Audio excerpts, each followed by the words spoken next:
A single transmission fluid mistake can turn into a repair worth more than an old truck. One wrong assumption about towing can cook that same transmission. And one cold start rattle owners keep ignoring can become a four-figure engine job. Here's the part that should land. Most of these mistakes cost nothing to stop. Whether you own an F-150 or you're about to buy a used one, these are 7 habits that quietly wear the truck down. And a few depend on which engine and year you have, so I'll tell you exactly who needs to care. Number 1 is the fluid Ford owners misunderstand most. Number 1, treating your transmission fluid as lifetime. On the 10-speed automatic in 2017 and newer trucks, Ford's normal use interval is very long enough that plenty of owners never touch it. But towing, hauling, long idling, heat, and short trips push the truck into severe service, where that fluid needs changing far sooner. Old fluid runs hotter and thinner, and the transmission starts to shudder, clunk, or flare between gears. That 10-speed packs a lot of clutches into a tight case and lives on precise hydraulic pressure, so it's less forgiving of tired fluid than the older transmissions were. A fluid and filter service is a few $100s. Let it damage the converter or valve body, and you're into several thousand. And it isn't a drain and guess job. The level is temperature sensitive and has to be set with the exact Ford procedure for your transmission. So, a rushed quick lube can leave it wrong. If you tow, change it early. And if you're buying used, ask for a fluid record. Never needed it tells you how the truck was run. The next one is the mistake that actually ends engines. Number 2, stretching your oil changes or running the wrong oil. Both the 5.0 V8 and the EcoBoost V6 control their cam timing with oil pressure. When the oil is old, too thin, or low, that timing system, the phasers and tensioners, stops getting steady pressure and wears, and the first sign is usually a rattle on cold start that fades in a second or two. Ignore it, and a timing repair runs from around $1,500 into several thousand, more on a turbo engine.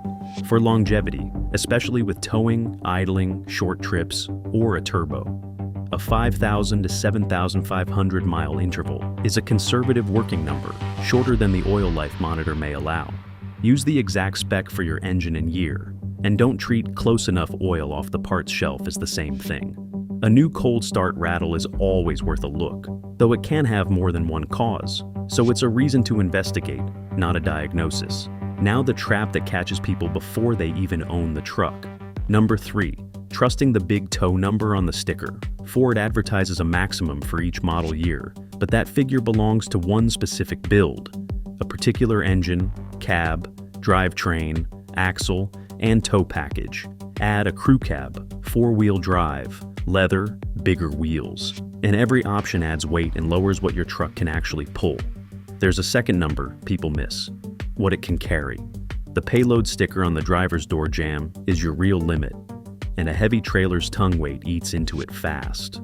Load a family, a full tank, a toolbox, and a topper, and you've already spent part of that payload before the trailer is even hooked up.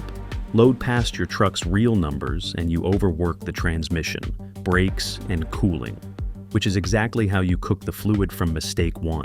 Ford has a tow calculator that uses your VIN to give your truck's actual rating. Use it before you buy a trailer or a truck to pull one. This next one only applies to EcoBoost owners, but the repair bill is brutal. Number 4, shutting the engine off the instant you stop after working it hard. A turbocharger spins at extreme speed on a film of engine oil, while its turbine housing sees intense exhaust heat. Kill the engine right after sustained boost. Heavy towing, a long climb, a hard pull. And that oil sits in the hot center housing and bakes into carbon, wearing the bearings over time. The fix: after hard use, don't shut down the second you park. Give it a brief idle or light running so temperatures settle. After an ordinary commute, the easy last few minutes already handled most of that. So this isn't a ritual for every stop. Same idea on a cold start. Let oil pressure stabilize, then drive gently until it warms. Just avoid heavy boost on a cold engine. And if you're buying an EcoBoost, a tired turbo often whines or pushes a little smoke. So listen on a hard pull and ask how the truck was driven. The 5th mistake is one most owners don't realize they're making at all: Number 5. Following the normal maintenance schedule when your truck lives a severe service life. Your owner's manual has 2 schedules, and most people only read the easy one. So here's a quick self-test. You're likely severe service if you regularly tow, haul heavy loads, make short trips, idle for long stretches, drive in extreme heat or cold, or go off-road. If 3 or more of those describe your truck, stop following the longest intervals. The severe schedule shortens your oil and transmission service and adds items the normal one barely mentions. You don't need the details again. You just need to know which schedule is actually yours. Most working trucks are severe, and most owners never switch. Running the easy schedule on a hard-working truck just means the wear happens quietly, years before it should. Number 6 costs nothing to avoid, but most owners don't find the problem until the first snowfall. Never test your Force 4 until you need it. Many F-150s use a vacuum-operated front hub system, the integrated wheel ends, and problems like vacuum leaks, cracked lines, failed check valves, or partial engagement can leave you with a grind, a growl, or a Force 4 that won't fully engage. You won't know until you're stuck. The fix costs nothing. Test the system periodically on a low-traction surface where the tires can slip slightly, not on dry pavement, which strains the driveline, and use only the modes your exact owner's manual allows. If your truck has an automatic 4-wheel drive setting, it's designed to handle pavement. The locked part-time mode is not. If something grinds, you found it on your terms instead of on a bad morning. Buyers, actually engage the 4WD on your test drive. Almost nobody does. The last mistake isn't maintenance at all. It's what owners do after the truck starts warning them. Number 7. Ignoring the early warning and never checking for updates. A new cold start rattle, a new shudder at a steady speed, a new hard or delayed shift, a warning light or a timing code. That's the truck telling you something while it's still cheap to fix. The owners who act pay for a service. The ones who turn up the radio pay for a teardown. 2 moves cost you nothing. First, run your VIN for open recalls. The F-150 has had real ones across different years and systems. Second, ask whether your truck's software is current, because Ford has issued calibration updates many trucks never received, and outdated code can make a healthy truck shift poorly. Both checks are free. A recall lookup just takes your VIN on Ford's site, and a dealer can tell you whether a calibration is outstanding. But be clear on the limit.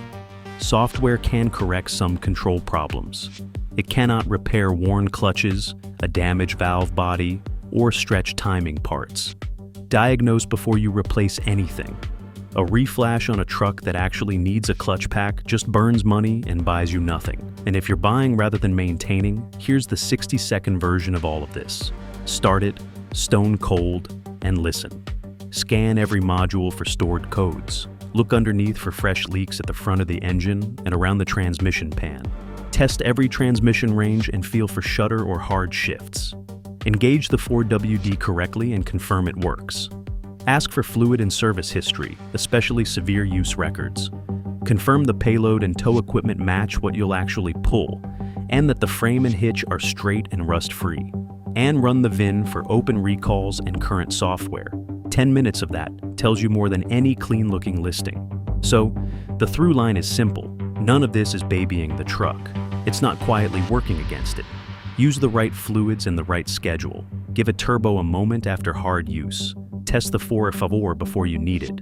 Know your real tow and payload numbers, and treat the first small symptom as information. The one exception worth repeating: if it's already rattling, shuddering, or shifting hard, don't just change a fluid and hope. Get it diagnosed, because by then, you may be past prevention. And if you're shopping, the next question matters even more: which F-150 years and engines to avoid entirely. Because some of these problems were built in at the factory. That's the one we'll break down next.